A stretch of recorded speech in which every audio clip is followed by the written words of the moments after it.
আসসালামু আলাইকুম। রোদস cooking and blog থেকে আপনাদের স্বাগতম। আমি বিক্রমপুর থেকে বলছি। কাছে এবং দূরে যে যেখানে আছেন আশা করি আলহামদুলিল্লাহ ভালো আছেন। আমিও আলহামদুলিল্লাহ ভালো আছি। তো এই বছরের প্রথম আম খেয়ে ফেললাম। অনলাইনে থেকে অর্ডার দিয়েছিল আপনাদের ভাইয়া, সেটাও আপনাদের সাথে শেয়ার করে ফেললাম। তো একদম খারাপও ছিল না, আবার একদম ভালোও ছিল না। তো আমের স্বাদ নিয়েছি এই বছর। তারপরে রান্নায় চলে গেলাম। এখানে পেঁয়াজ আর রসুন ভেজে নিচ্ছিলাম। তো এখানে টক ডাল বসিয়ে দিয়েছিলাম আম দিয়ে। তো ডালটা বাগার দিয়ে নিলাম। তো রমজান তো দেখতে দেখতে চলে গেল। 28 রমজানের এটা রান্না ছিল। 29 রমজানের জন্য সেহরি রান্না করছিলাম।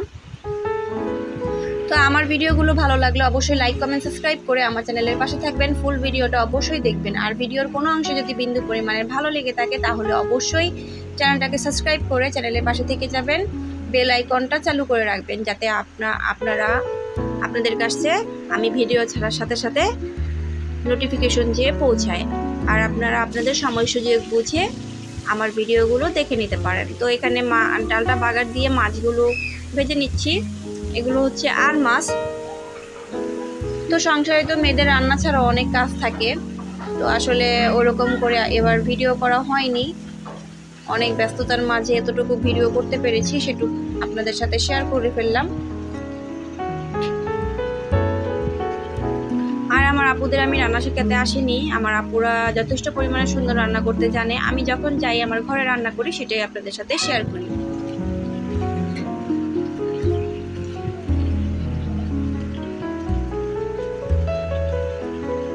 তো কালকে সেহরির জন্য এখানে আর মাছ রান্না করছিলাম আর টক ডাল।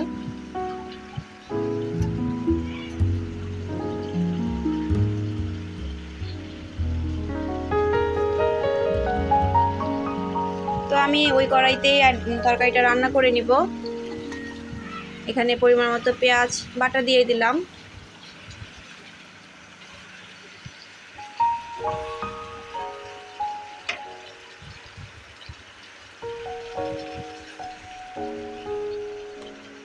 তো পেঁয়াজগুলো ভালো করে ভেজে তারপরে আমি কিছু কাটা পেঁয়াজও দিয়ে দিলাম।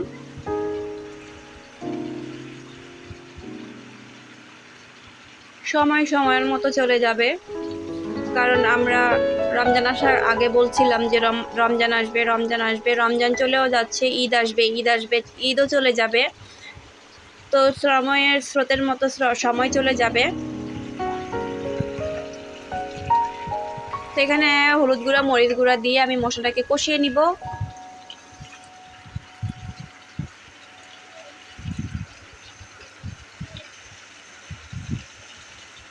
তারপরে মশলা কষানোর পরে আমি পরিমাণ মতো এখানে একটু কষানোর জন্য পানি দিয়ে দিলাম। আবার মশলাটাকে কষিয়ে নিব।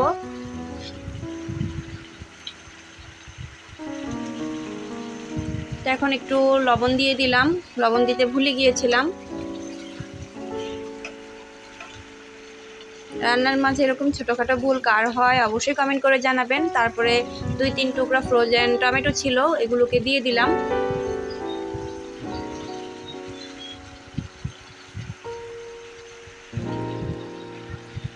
এখানে বুট বাগার দেওয়ার জন্য আমি আলুগুলোকে সিদ্ধ করে নিচ্ছি। আর এখানে আমি পরিমাণ মতো পানি দিয়ে দিয়েছি ঝোলের জন্য। এখন মাছগুলোকে দিয়ে আমি রান্না করে নিব।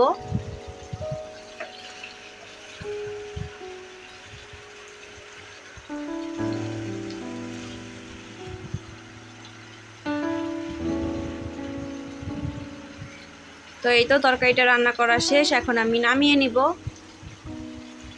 একদম ভুনা ভুনা করেছি।